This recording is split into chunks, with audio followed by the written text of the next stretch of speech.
हमारे समाज में शादी को एक बहुत ही पवित्र बंधन माना जाता है। लोग इसमें सिर्फ और सिर्फ विश्वास की अहमियत देते हैं,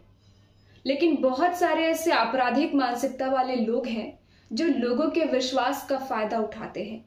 और शादी के नाम पर उन्हें धोखा देते हैं।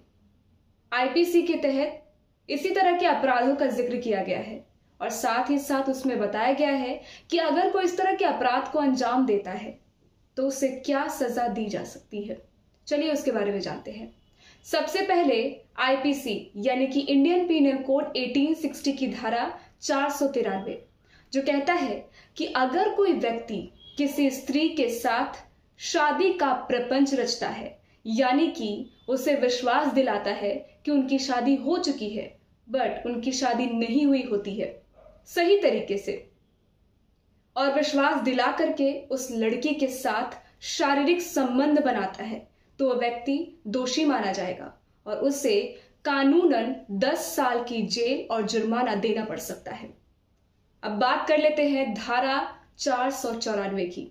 जो कहता है कि अगर कोई व्यक्ति पहली पत्नी के होते हुए दूसरी शादी करता है, यानी कि उसकी पहली जो बीवी है वो जिंदा है और बिना तलाक लिए वो दूसरी शादी कर रहा है, तो वो भी एक अपराध माना जाएगा और सबसे पहले उसकी दूसरी शादी को शून्य यानी कि उसकी शादी को खत्म माना जाएगा और साथ ही साथ उसे दोषी मानकर 7 साल की जेल और जुर्माना देना पड़ सकता है। इस धारा में 2 बातें स्पष्ट की गई हैं। पहली कि अगर कोई कपल है यानी कि शादीशुदा जोड़ा जो 7 साल से अलग रह रहे हैं, यानी कि एक दूसरे के टच में नहीं है, जिन्हें ये भी नहीं पता कि वो लोग इस दुनिया में है या नहीं है, और अगर ऐसे लोग अपने लाइफ में मूव ऑन करते हैं, दूसरी शादी करते हैं, तो उन पे ये धारा लागू नहीं होगी। वहीं इसमें दूसरी बात ये बताई गई है कि ऐसे लोग जिनकी शादी को अदालत ने पहले ही खत्म कर दिया है, ऐसे लोगों पर भी ये धारा लागू नहीं होगी। अब बात कर लेते हैं धारा 495 की, जो कहता है कि अगर कोई व्यक्ति अपनी पहली शादी को छुपा करके दूसरी शादी करता है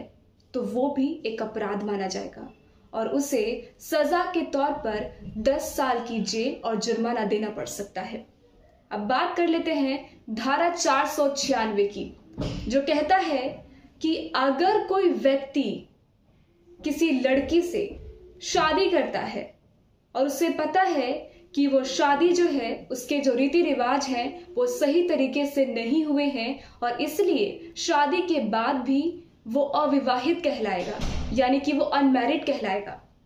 ये जानबूझकर ये सब करता है किसी गलत इरादे से, तो उसे भी दोषी मानकर 7 साल की जेल और जुर्माना देना पड़ सकता है। हमारे समाज में ऐसे बहुत सारे लोग हैं जिन्हें ये भी नहीं पता कि उनके साथ ये अपराध हो चुका है। तो अगर ऐसे कोई पीड़ित हैं जिन्हें अपराध के बारे में नहीं पता है, तो उनके पास ये वीडियो ज़रूर शेयर करें ताकि लोगों को ये पता चले कि इस तरह के अपराध से कैसे निपटे। अगर कोई पीड़ित है तो उन्हें न्याय दिलाने में मदद करें। और लीगल से संबंधित ऐसी खबरों के लिए देखते रहिए लीगल न्यूज़ हिंदी।